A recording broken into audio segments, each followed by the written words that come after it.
Welcome to the Authentically Elisa podcast, Reshaping Business with Integrity, the podcast where we explore how to run your business authentically and with integrity.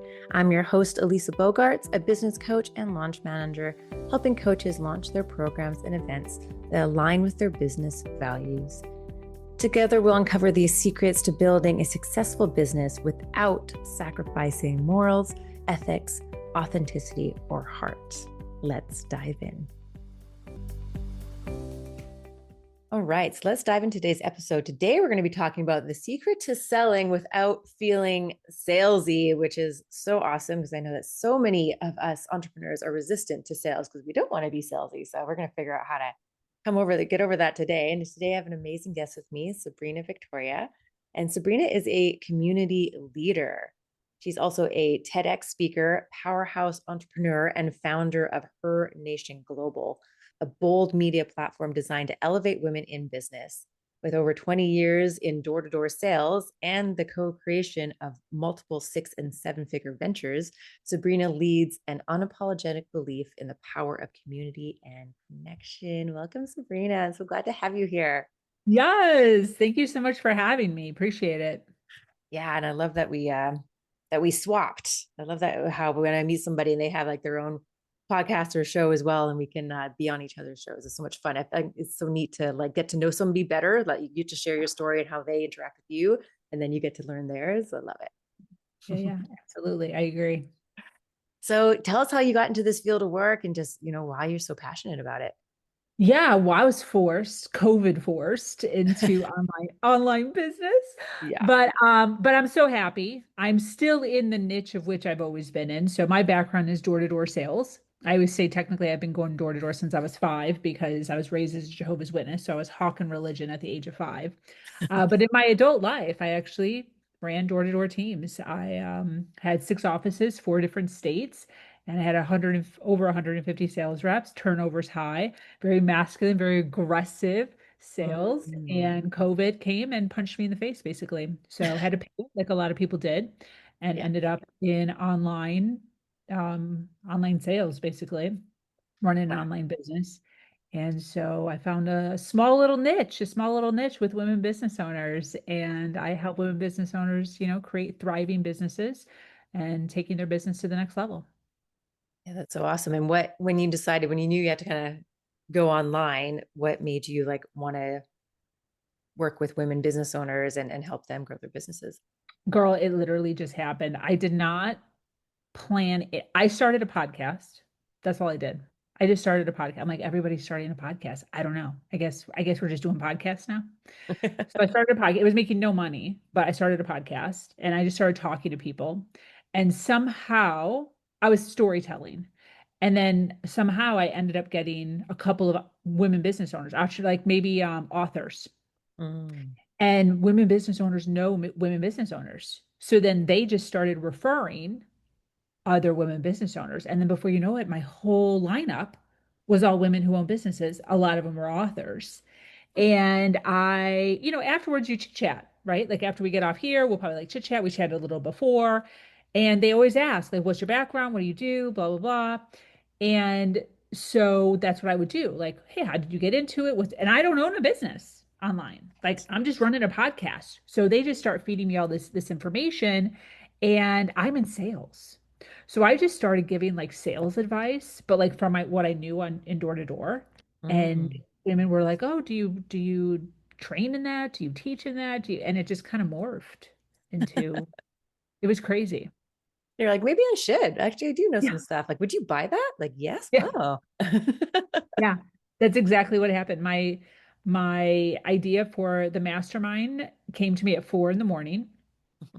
I messaged one of the women that had been in my on my podcast, Lauren. Her and I had become really good friends, and I messaged her at like 6, not at 4. And I said, "Hey, I have this multi-million-dollar idea because I'm not in the industry. I don't know, right? Like, I don't even know about masterminds. I thought I just came up with the one and only. I was like that naive. So I call her up. I'm like, hey, I'm going to do a mastermind for women business owners. It just came to me. What are your thoughts? What are your, so we got on the phone And my whole pitch, she helped me create it. Just she's now a member for free, basically, by helping me. Nice. And it's mine. We didn't partner up. But anyways, my pitch starting out was, I don't know what I'm doing. Like, do you know what you're doing? And everyone was like, not really. I'm like, well, you obviously know some stuff, and like I know some stuff. So do you want to like get together on a Monday and just like talk about it? And they were like, yeah. And that's how the whole thing started. That was my pitch. My Awesome. pitch was literally like, I don't know what I'm doing. Do you know what you're doing? And they're like, well, kind of. And I'm like, well, you want to just like get together? And my membership was $11. I'm like, it's 11 bucks. I don't know. Let's just meet on a Monday. And now I run a whole thriving company, Right. membership, $79 a month. We have Monday, Tuesday, Wednesday, Thursday meetings. But that's how it started. That's amazing. That's amazing. And then from there, you were able to like do these 6 and 7 figure ventures. Like that's just incredible. Yeah, yeah, Wow. absolutely. It's been a lot. But I always say, I was just talking to somebody about this yesterday. I always stay in the mindset of a student. Mm, So I never ever show up anywhere thinking that I know anything. And I think that's what's really helped me grow my business is I'm constantly, even if I know the answer, I just assume they know it differently or better than the way I know it because I've only been here for a couple years. I don't freaking right. know anything. So like an ex that my ex-boyfriend, my ex-fiance used to get so mad at me because we'd be hanging out with people and I'd be inquiring, just asking questions, asking questions. Whenever I meet somebody who owns a business, I just jump on them. We'd get in the car and he'd be like, why are you asking questions that you already know the answers to? Like you're already doing that in your business. What you look like an idiot. Like you look like you don't know what you're doing. And I'm like, dude, he makes more money than I do. Or she makes more money than I do. She drives a better car than I do. She's living in a bigger house than I do. She obviously knows things that I don't know. So Hmm. I just shut up and pretend like I don't know anything. And people love sharing. Yeah.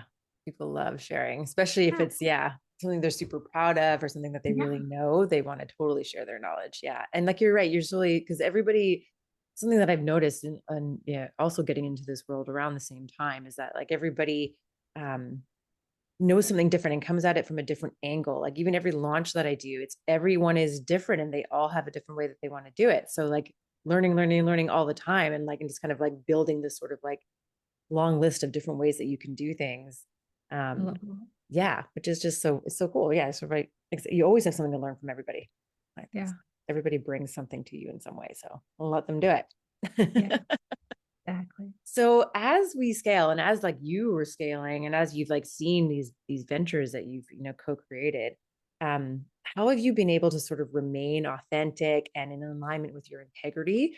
Because I feel like sometimes as we scale, people can be worried about that, that they're going to sort of like lose who they are to their business or that kind of thing. So yeah, how have you done that? My whole business is built off of my story.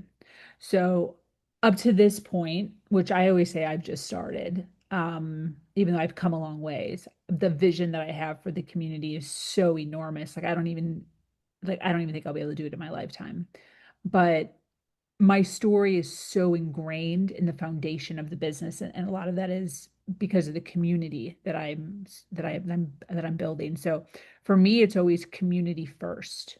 Mm, So when individuals are like, "Oh, what do you teach? What do you?" There is so much that we teach. There's so much education. But it's community first. So one of the questions that I get a lot is like, "Do you record your meetings?" No, I don't record my meetings. Could I record my meetings? Absolutely. But we're community first. mm, So if everybody's just not showing up because it's recorded, then I've lost the mission of the entire thing that I built at this point. So yes, education, less, yes, leverage, yes, networking, yes, yes, and also community first. So a little bit about my backstory. I was raised as a Jehovah's Witness. I got pregnant at the age of 20 and I wasn't married. And because of that, I was excommunicated. And I lost every friend, my parents, family, friend, every person I had ever known my whole life. Because wow. Jehovah's Witnesses are very segmented. They don't converse with outsiders. So my whole world just vanished overnight during a really scary time. I was pregnant. Yeah. And I had no outside friends because as Jehovah's Witnesses, you don't talk to outside people. So Unless you're completely, selling to them. yeah, completely good point. Completely, I completely by myself.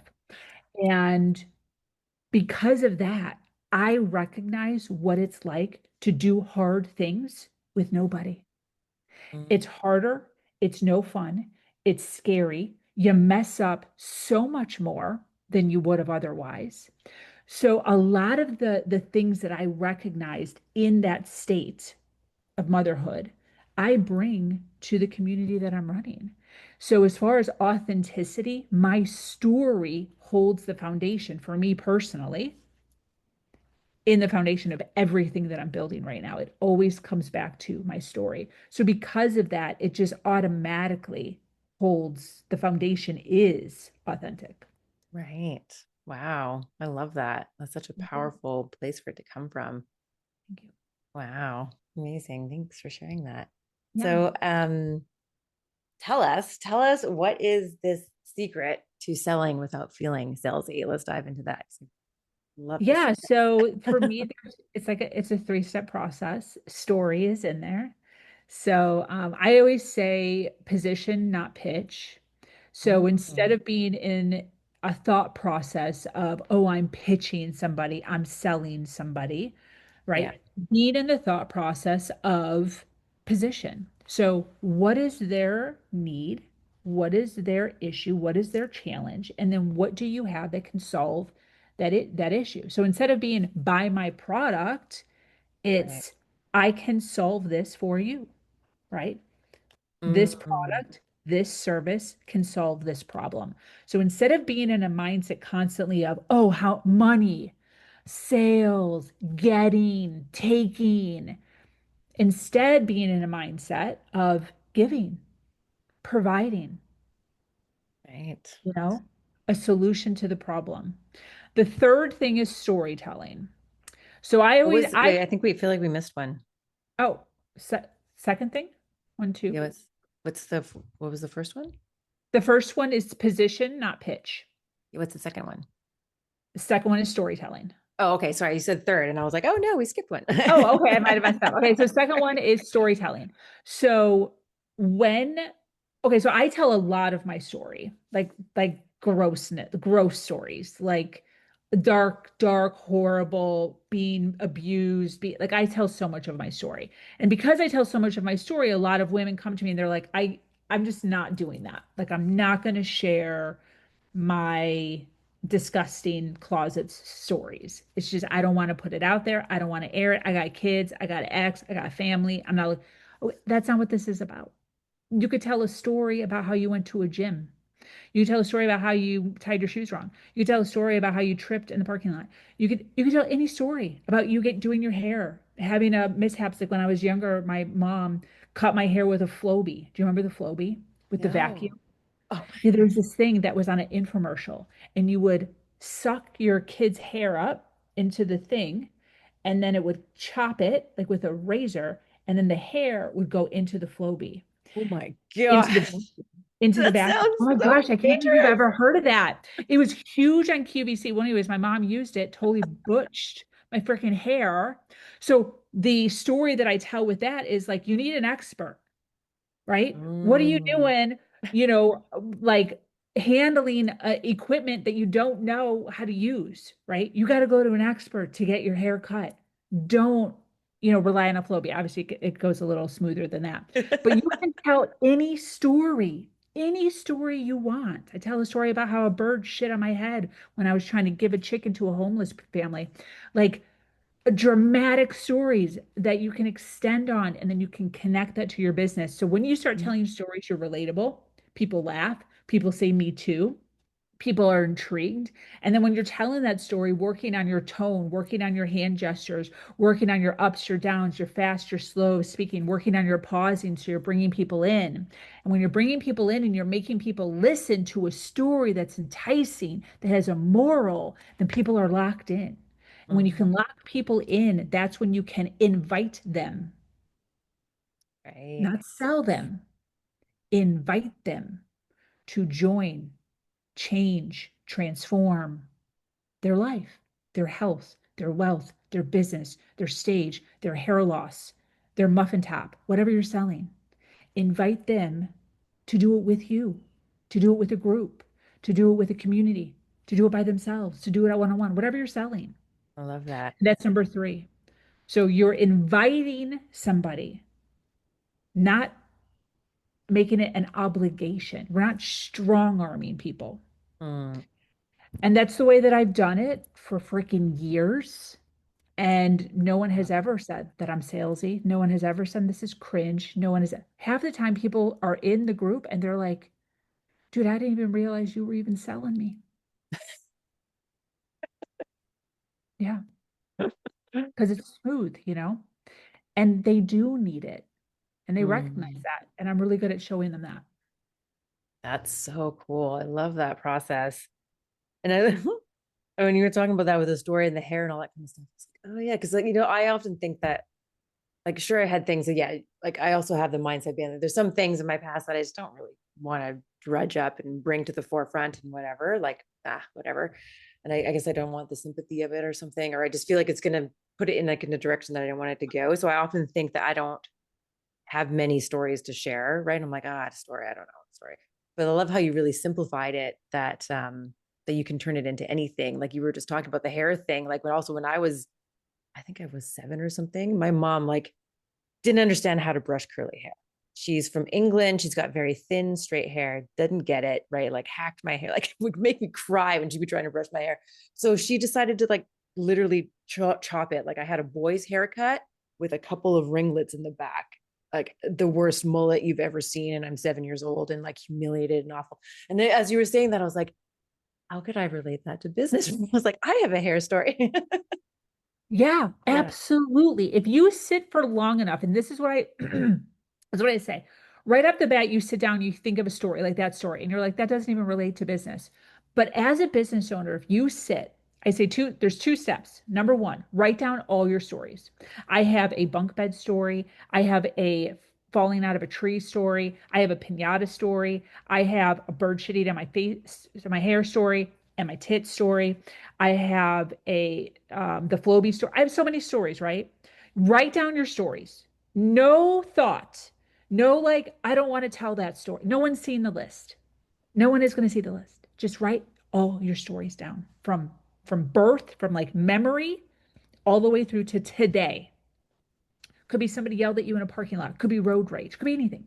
Then the second step on a different day, doesn't have to be the same day, on a different day, sit down, take a handful of the stories that you are okay with sharing, and then sit and think, how can I create a moral of the story, a fable, right? Think biblical, to get somebody to understand how my product or service would make sense because of the story. And if you sit, you can turn any story into a means to talk about your product or your service. I am so good at this point that literally anything that's happening in my life, anything that's happening in my life, I turn it into buy H Club, get into my community, do my one-on-one coaching, well, anything. And I don't even have to preemptively think about it anymore. I'll literally be in my stories.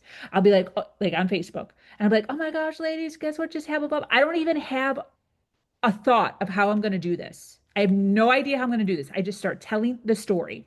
And while I'm telling the story, just automatically my brain just puzzles it in. And by the time I'm done with that story, it's usually about five segments long. I'm pitching at the end, right? That's how Yeah. good. That's Yeah, where I we love all that. want to be. Or you're positioning, not pitching. Yeah. Well, I'm also not afraid of the word. Right. A lot Yes. of women Yes. are, which is why I steer clear of it. But I consider Mm, myself a salesperson, and I don't have a problem with that. A lot of women do have a problem with that. They don't want to be a salesperson. They're a business person or they're an entrepreneur. Um, I'm a salesperson, and I'm mm. like totally fine with that. I don't feel cringe about that. I don't feel bad about that. I don't feel any shame or guilt or grime or slime. I'm really good at selling. Yeah. And I love this. And I love how everything, this whole process you just talked about, you can do it all while still being your authentic self. You're telling your story from your point of view, and you're staying in integrity as well, right? Like if you don't want to be that, like, because I think we've all had an awful story of someone selling us in a bad way, right? And so people are just like, oh, it's like that. So like, I don't do sales. I don't do sales. But if you really are in alignment with your integrity and you know that you have something that people do need, then this process is really good because you can just stay with that. And like you said, like what is, your reason for doing it? What is your purpose? And for you, right? That's your baseline story of your whole community thing. And if you always stay aligned to that and you're just authentic, then you're just talking to somebody else and they're just another human. And then you're just, offering them Yeah. something, that inviting them into something that they need and that you can help them with. And so it really takes all that ick out of it.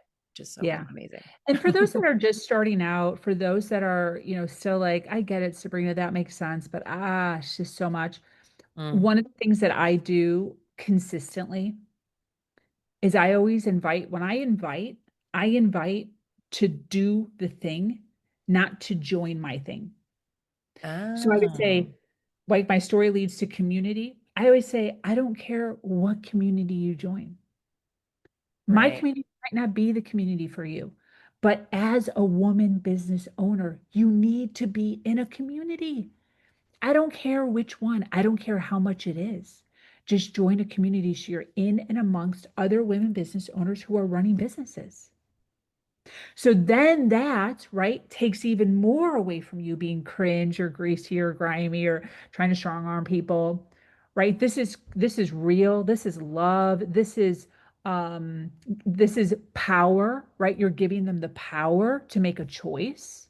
You're Mm. not asking them or telling them that yours is the best or you're whatever it is. I do tell people mine is the best, low key. But also, right? But also, you do you. You do you. But my recommendation, right? Authority, right? Authorities give recommendations. Authorities tell you what you think is best for them to do. So Mm. as an authority, I don't say as an authority, but that's how you're positioning yourself. I recommend all women business owners to join a community, Yeah, right? So 100%. I'm raising myself as an authority, and then at the same time, I'm giving them the power of choice, right? Yeah. And then they're on the phone with me. They're on a line with me. They're on a Zoom with me. So I'm building the know, like, and trust, right? Why do they like me? Because I just gave them a choice. They don't have to go, Mm. they can go with anybody. That makes me likable, right? Right. But that's the truth. It's not like a trick. Like the truth is, I want all women to be involved in a community. Yes. There's And I enough, think I don't need 1 million women in my community. That'd be way, I can't even handle that. I only need a certain amount. I only need a certain amount. And then there's other women community builders like myself that can take on the other ones. exactly, exactly. And I think Yeah. that's where it comes from, is that place of truth that it's not a trick. And I think that can be something that comes up a lot in the different like sort of sales things that I've done, or like, if you have like as a coach, if you're going to bring someone into a program, you have this whole script and like you have to do it this way and this is the flow. And it's like, it can feel like, yeah, you're tricking or manipulating or anything like that. So really reframing that, and actually if you just come from a place of truth, like you just said, this is actually what I firmly believe, and I have one for you if you want to join it, but if you don't, then please just get in one because it's for your best interest, right? It's going to help Exactly. you with your business. And leading to the authenticity that you were talking about earlier, it's so important to be authentic in all places. And this is why there are women's groups, entrepreneurs who are very Christian. They pray. They pray in their meetings. They praise God. They cite scriptures. There's other women business owner communities that are manifestation. All they do is manifest. Very woo, very spiritual, right? There's some that are very masculine, very aggressive. They teach real harsh techniques on how to do the things, very salesy, right? For me, I teach a very feminine, powerful way of teaching. And I also swear. A lot of people don't swear. I drop F bombs constantly, all the time. So it's like you have to be Yeah. able to show up authentic because you don't want to ever be in front of your own community and then you not be able to act authentic because there's certain people in the group that aren't supposed to be in the group, right? Hmm. You also don't want to be in a group. Like I was just invited into an amazing group, men and women. I was so excited. And I started deep diving and I realized there was a lot of Christianity going on. There was a lot of crosses. There was a lot of, and that's fine. But I swear, and I don't want to hold myself back from being my authentic self in a room when we're citing scriptures and I'm like dropping F-bombs. There's Right. no alignment there. So he was very authentic and outward and about on his social and his Instagram. So I was able to clearly see who his group is, right? And I do the same thing. I Yeah. go on my lives, I drop F-bombs. I'm saying this and that and the other thing. And I do that on purpose so that when people hear me, they either relate to me or they don't relate to me, but then they know. Yes. Yeah. Yes, Same with exactly. Christianity. Like if you're a Christian and that's really, you want to make sure that you're constantly talking about that God and blessings and Bible because you don't want someone like me joining the group, Right. right? I joined the Absolutely. group unknowingly. I start dropping F-bombs and then I'm offending you secretly. You're going to be annoyed with me in your group.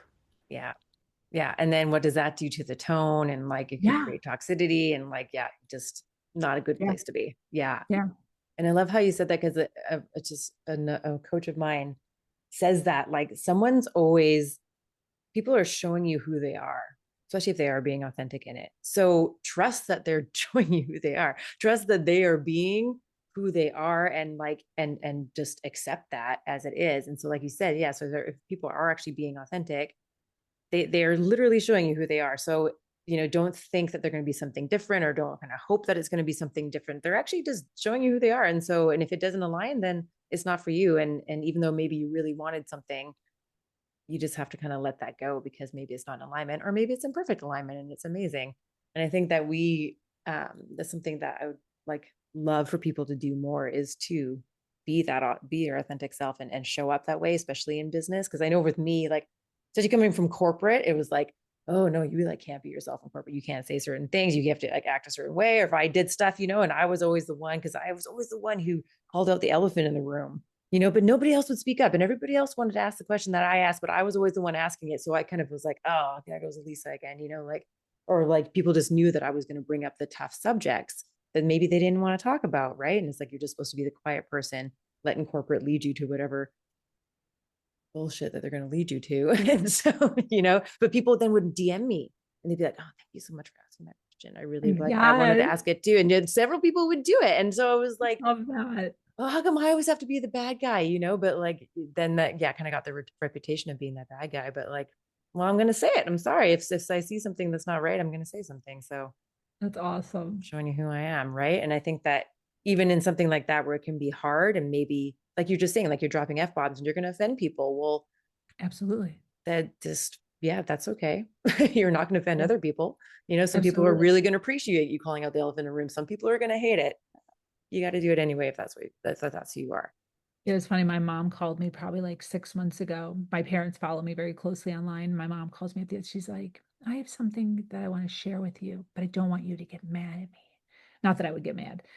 And I'm like, sure, what's up? She's like, I don't know. I just like, maybe she like really jumbled around it. If you stopped swearing, maybe you'd have more of a following. And I was like, absolutely. Absolutely. I would have more of a following. But I like to swear. So the last thing I would ever want is for me to be mute, right? Like Yes. mute and not in anything. And then one day I'm just out, right? I'm just out in my life. And someone hears me dropping F-bombs, or I'm out with my girlfriends. One of them's from the group. And then I just drop, because in my life I drop F-bombs, Yeah. right? So I would have to completely, totally change who I'm showing up as right now. I'm not saying I'm going to do that for the rest of my life. That's what I'm doing right now.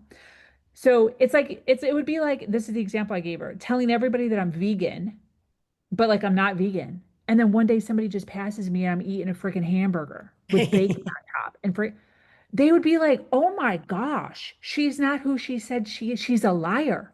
She's a Hmm. fake. She's a fraud." I'm not interested in that. I want to just be me across the board. Yeah. Yeah, yeah, yeah. And I've always heard as well, like it's you want to get your thousand raving fans, if you will. Like if you think about it, like even with your own coaching, like there's only so many people you can reach. Like you're just saying as well, like in your community, you don't want to have a million people and that you can't handle that, right?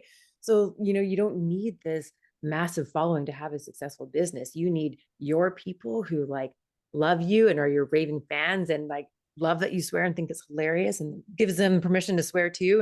And you want your people in like you be surrounded by your people and in your community and the people that you work with. And so therefore, yeah, you need to be authentic or else they won't be your people. And yes, you could have way more followers, but they're probably never going to buy from you because, yeah, they might see you as a fraud or they might, it's not going to be in alignment. So you just gotta be you. Yeah. Yeah. Oh, this has been amazing. Thank you so much. And thank you so much for sharing your three-step process. I absolutely loved it. Starting with the whole position, not pitch. If the word pitch kind of triggers you a little bit, you can position yourself in a certain way. And we also talked about how authorities give recommendations, which I think is really good. And there was something that came up with me in my mind about that. I forgot to say was that um, when doing that, like coming from a place of serving and giving, I think is also really good, especially as you're building that know, like, and trust with somebody, like we just did today. Like you gave us some awesome tips, this great little process, so like always come from a place of giving, because I think that will also make the whole kind of sales process even easier. I think if people are like, Yeah. wow, look at what she's doing, Yeah. and giving me so much. I remember there was one woman who I had met. I got like connected with her through a friend or through another business owner. And I was starting up a mastermind, but it wasn't like I was just kind of starting up the chapter in my city. And so I was like, okay, so she could be a potential person in this. And we started talking. And then she was like, oh, I don't know if I'm really interested, but I might have some people, but they're in my community, but I only connect people in my community to people in my community. So if you want to connect with them, then you have to pay and be in my community. And I was like, oh, okay. Well, again, thank you for showing me who you are. And there was no giving. She wouldn't even connect me with one person, which I thought was very interesting. Yeah. That is Yeah. interesting. Yeah. And so, people again just show you who you are. And so for me, that was just like, oh, okay. Well, that's not the type of people that I like to, I always like to um at least what resonates with me more is the people who do give without any expectation of return. Cause I really think that does come back to you in some way or another. Yeah. Yeah. Absolutely it does. I built my whole business on it. So yeah. Exactly. Love it. Yeah. And then the second step was story, right? Mhm. And you can come up to like the idea of just like writing down all the stories and then pick up some of them that you're cool with sharing. And then how do they relate to your business and how can you like, and to actually not just your business, but what you're selling, what it is that you offer, whether that be a product, service, program, whatever it may be. Yeah. And I really think then, about that. Like I have a bird pooping on my face and boobs, and I turn that into selling my membership. That's what I mean. incredible. Like, yeah, it's crazy. So if I can do that, and it makes sense, people love the story. Whenever I'm like the bird story, people are like, tell the bird story. They love it. So you can literally do it with any story if I can do it with that story. Yeah. Yeah. Yeah. You just Amazing. have to And sit for long enough and figure it out. Yeah. Give yourself an exactly. hour. Yeah, give yourself an hour, 5 stories. Hmm. Yeah. And I think that as they start rolling, you'll get more and more and more. Yes, that list will get longer Absolutely. and longer. And then from there, invite them into your story. I mean, sorry, into your whatever it is that you're selling them. Yeah. Yeah. So tell us, how can our listeners find you online? So I make it very easy. My name, sabrinavictoria.com. And that has all the things that I do. So I run a media agency, I run H Club, I have one-on-one coaching. My favorite place to hang out is Facebook. So if you are on Facebook, give me a follow. All my links are at the very bottom of my website. But yeah, my main page has all the things that you could possibly need to know about me and any avenue of which you would like some help, some work, some whatever it is. Oh, thank you. And oh yeah, tell us what your gift that you're offering, Yes. your So 50 50 follow-up follow-ups. moves. Yeah. So one of the things that we didn't have time to get into today would be after you do all of this, right? They don't always buy, Right. right? I didn't just give you like you're going to get 100% of the sales. They don't always buy. So when they don't buy, you need to follow up, right? So I've given Elisa 50 follow-ups. These are all ones that I use. I actually have 77. I have 77. I gave you 50. The reason it's not 77 is because I run certain things, right?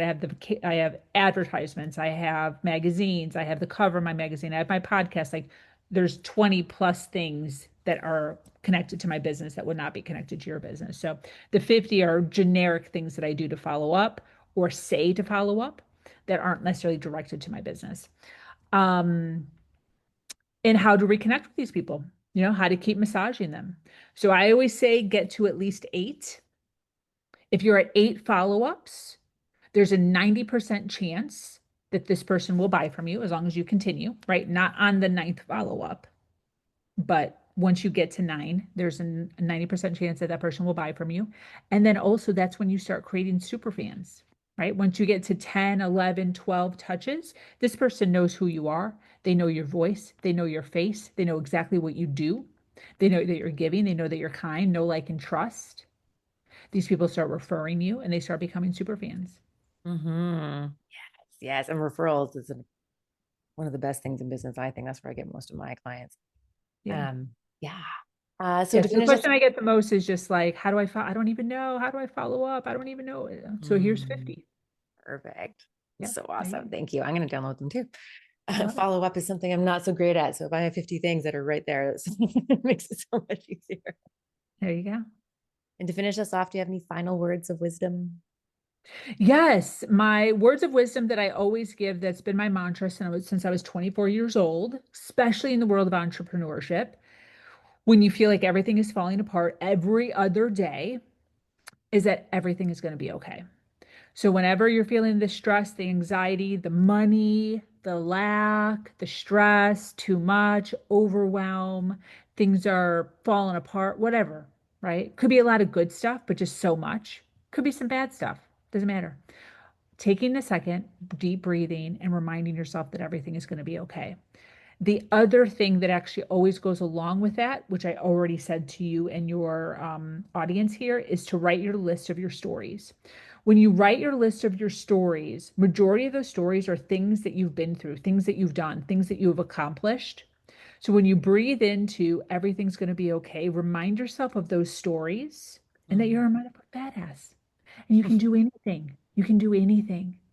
So when you're reminding yourself of your list of stories, breathing into everything's going to be okay, calmly, right? And then move on. You got this. You got this. Oh, this has been amazing. Thank you so much for being on the show. I really, really loved our conversation. Yeah, thank you. Thank you so much for listening to this episode. I hope it inspired you to live a more authentic life. I'd love your help in inspiring more people to live authentically. So please follow, rate, and leave a review so we can create a ripple effect of authenticity. Until next time, stay true to you, be bold, and thrive on your own terms. This is Elisa, signing off authentically.